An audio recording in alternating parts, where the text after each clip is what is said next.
Hi, everyone. Good afternoon. Welcome back to our 90 Stories for 90 Years interviews. If this is your first time joining us, the 90 Stories for 90 Years project is celebrating 90 years on DePaul's campus. So we will be interviewing alumni, faculty and staff, and students throughout this academic year to talk about their fraternity and sorority life experience at DePaul.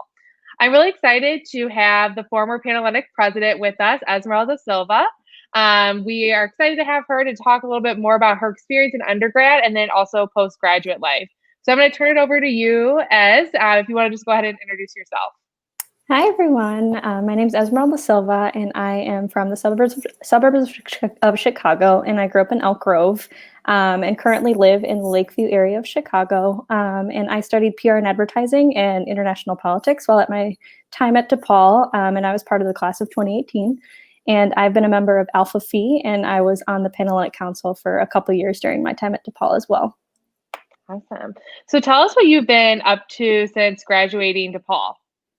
So since graduating at DePaul, I've been working full-time at United Airlines as a staff rep in their marketing department. So I currently work on media relations, brand events, and budgeting within the air cargo department. So it's definitely been a fun industry to work in, and working for an airline has been really fun for me. And I interned during my time at DePaul, so it was a nice little transition from being an intern undergrad and then going full-time postgrad. So how do you think your experience in both Alpha Phi and then also Panhellenic helped you achieve your career goals?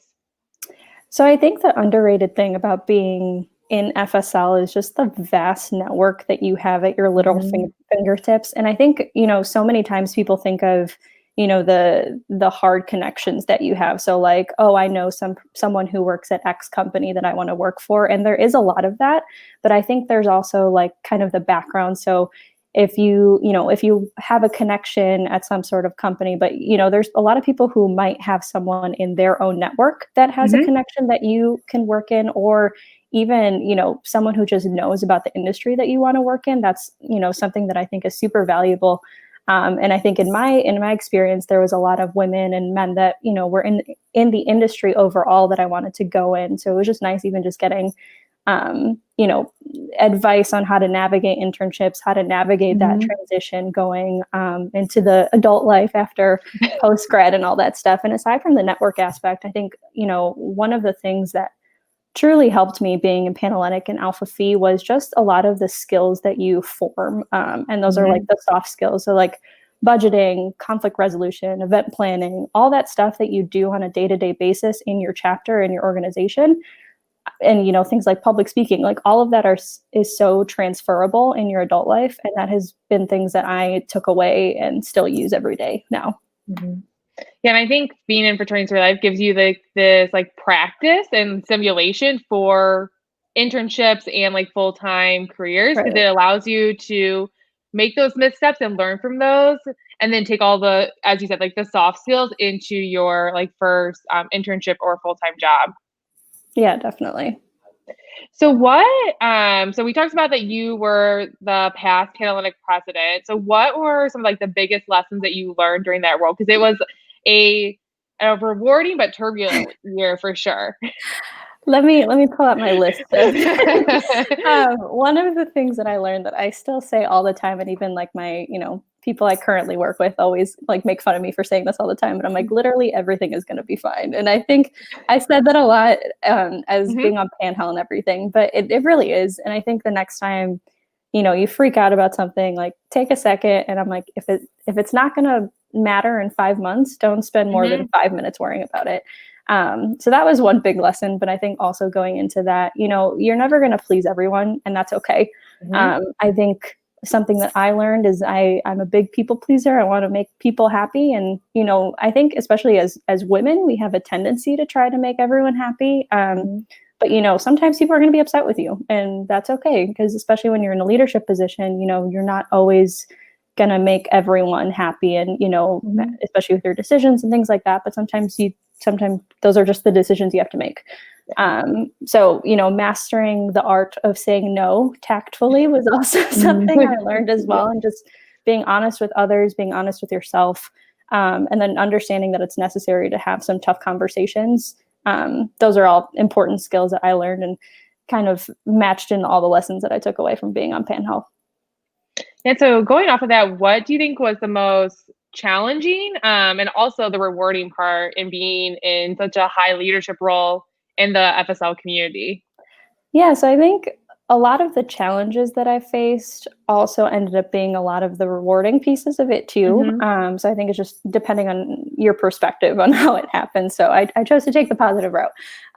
So I think in terms of challenges, navigating the standards that were, kind of pressured into being on the council and, being in a position of leadership, and feeling this pressure to always make the right call, again, going back, like making sure everyone was happy, but, wasn't always going to happen, and that was okay. And I think another part was navigating some of the really tough conversations that we had to have that, are still tough to talk about now. So things like privilege, race relations, sexual assault, like things that are really taboo still but I think having those conversations really helped me stand up for myself. And also helped me help others stand up for themselves and empower others. So I think that part of, taking away that, you should stand up for other people and you should, be comfortable talking about things that are tough to talk about.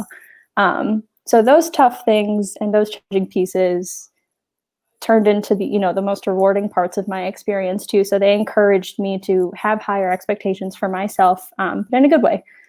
And I think, some of the most rewarding parts was just the people that I met. I found my niche at DePaul. I was a first generation student and, no one in my family had been in Greek life or anything like that. So it was just something new that I was navigating too. And coming from high school and, having your pieces of support in your own spheres, and then coming to college and then trying to find those same things there as well. So just being able to meet so many wonderful people from all areas, getting my ideas challenged, standing up for myself, and, really feeling like I was doing something impactful during my very short time at DePaul. And that brought me some of the most fun and wonderful times in my life that I'll always remember. And I think in this community, I found my support system, and it's cheesy to say, but it's still my support system today. I think of people, like my roommates, my best friends, that were on the council with me, that were in Alpha Phi, my little, these amazing men and women that I met all across the organization. So that, those things have just truly gone past, my undergrad time at DePaul and everything. So that too. And then kind of just going back to something I said earlier, where it's like all these skills that you don't think of that you actually learned while you're in an organization. So like, being in a chapter, being a chapter leader is pretty much like running your own small company. So it's like you learn things like brand management, budgeting, public speaking, empathy, management in general. And those kinds of things, some of those little skills, they do help post-grad life. So those have been some of the most rewarding parts as well. Yeah, and I think what you kind of mentioned earlier about like it was very rewarding, but also challenging of like breaking down those barriers and having those really tough conversations. Because I think something I like noticed like during your time on Panhellenic is like giving a voice to people that sometimes didn't feel like they had a voice. And that was really hard because I think, as you said, you had to bring up those topics that a lot of people did not want to engage in first. But I think once the topic was talked about, people were really willing to have the conversations. And so it's been cool to see the evolution of Panhellenic FSL community since your time, because I feel like the topics are just becoming more common and not like we got to like start from ground zero. Like we've already had these conversations. So it's been really cool to see kind of how much FSL has changed even since you've been on campus. Yep. So you've talked a lot about, the challenges, the rewarding parts, and you always kind of like need someone to lean on. You talked about your support system. So who was a mentor or advisor that made an impact on your experience? So I think, and not because you asked me to be on this, but I think one of my most influential mentors was obviously yourself, Natalie. You were there. You were there for us on the council, and even before I was on the council and everything. So just having everyone in OSI. So it was like yourself, Ange, and then Ali Kalina. So just having that Panhellenic advisor support group, it was more than just, student advisor. It was like a lot of consoling, how a friend or how a family member would give you, but also having that professional, like almost like giving you that professional criticism that would only make you grow and only push you to do better. So I think just like the amazing staff in OSI, even if they weren't FSL attached, they would, still be there to kind of, guide you through whatever you were going through. So. Well, we always welcome a visit right when it's safe again. We always love you to come back to OSI once we can fully open our doors again. So what is like your favorite value of your organization and why? So I think from an Alpha Phi perspective, there's something in our mission that says, and this might not be verbatim, but it's something along the lines of sisterhood of women supporting each other during lifelong achievement. And that's always stuck out to me. And I think it's, it's a pretty straightforward statement, but I think why it's always kind of resonated with me is because the organization was formed in a time when, it was during the suffrage movement, and it was when women were forming these organizations to kind of give themselves a voice. And I think a lot of other chapters can obviously speak to this as well. It's not exclusive to just Alpha Phi or anything. But again, I think the statement's pretty straightforward, but it's kind of one of those things where it's like, I interpret it as just supporting each other through whatever challenges and accomplishments come through in life. Because it's not always going to be easy, and sometimes it is going to be wonderful and everything, but it's just kind of having that constant support and empowering each other. And I think from an NPC perspective, because I had the little Panhellenic experience too, but I think just the overall values of the organization, that's like building relationships on mutual respect, on trust, on accountability. And that's something that I really learned, especially in the later half of my undergraduate career. And it's just something of how I live my life now and how I, grow my relationships professionally, interpersonally, all that. And I think I've just gotten better at it as I've gotten older. So it's kind of one of those things that's just a recurring theme throughout my life. So what does like sisterhood mean to you? What does it mean to me? I think overall, I think the reason women or men choose to join a fraternity or sorority is fundamentally the same as how it was when all these organizations were formed. And I think, you're always just looking for somewhere to feel supportive, for people you can call your best friends, and hopefully for an avenue where you can make some sort of change. And, that especially came out during my experience. And I think there were so many amazing women and men that I've met across the organizations that have supported me, that have pushed me to do better. And honestly, we're sometimes just there when I, wanted to kind of blow off some steam and have fun and forget about life's troubles and all that. And, thankfully, a lot of those people that I met during my time at DePaul, that, some of the people I hold most dear to my heart, even today, those are the people that I met in FSL life. And I think, as you get older and as you leave the undergraduate time behind and everything, I mean, that sisterhood or that brotherhood is still there. So that's been some of the nicest things as I've left my FSL experience behind me for now.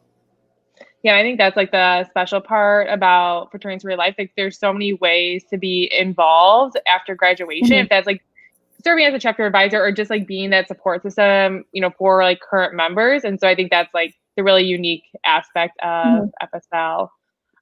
So we have, a lot of students that are potentially interested and it's kind of funny too, because go ahead. Oh, I think there's a little bit of a lag. That's okay. Go ahead. So what is your best advice for someone interested in joining a fraternity or sorority? A little bit of lag here, some tech difficulties.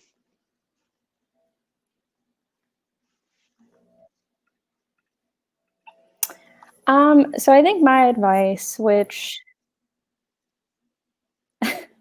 I think my biggest piece of advice for somebody going through recruitment, or even somebody who is still thinking about it, have an open mind and stay true to what you want to do. Everybody's coming from, different backgrounds, different situations, but I think, you'll end up in the best place for you if you stay true to yourself and what you want to do.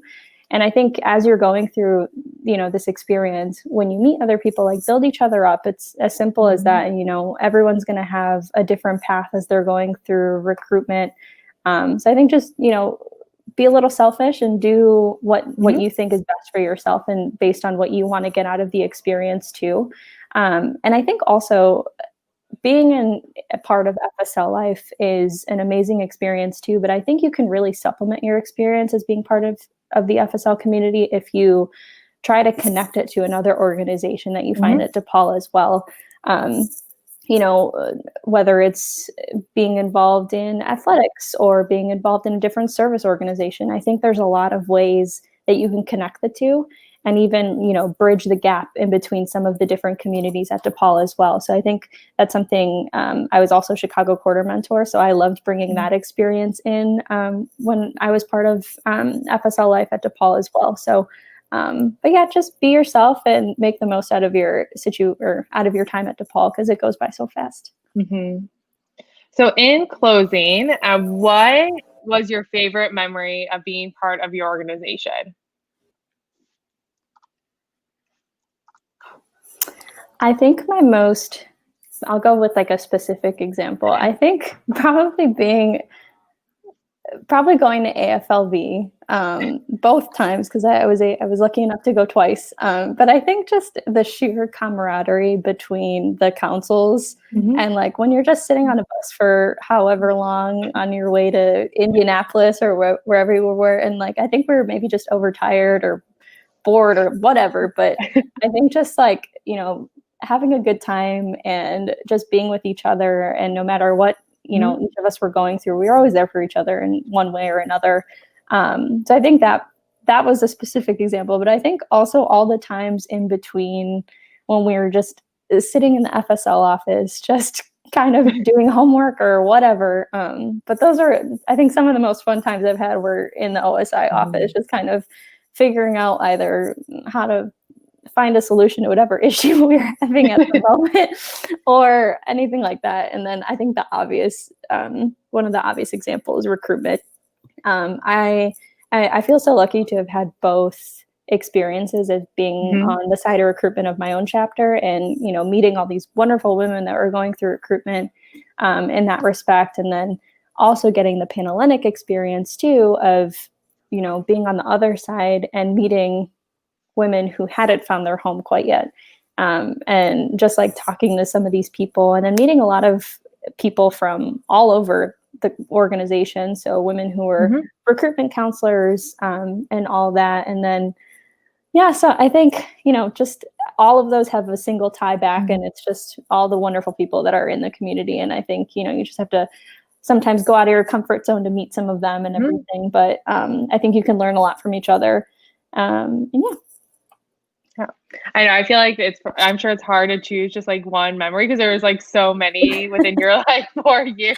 Yeah. And I mean, you experienced a lot. As you said, you had like both sides of Panhellenic. You had 2 different positions on Panhellenic. And so and I think just kind of going back to what you said about like joining a chapter, like it's really important to like supplement your experience. Like Fraternity and Sorority Life can give you so much, but it can also like lead you to take on roles outside of FSL and like use those skills that you've learned in other areas of campus. So thanks for sharing your experience with us. We're really excited that you were able to participate in this project. We will have 2 more interviews coming up this week on Wednesday and Thursday. They're both at 2:00. So tune back in to hear more from alumni and about their post-grad life. But we will see you again tomorrow at 2 p.m. Bye.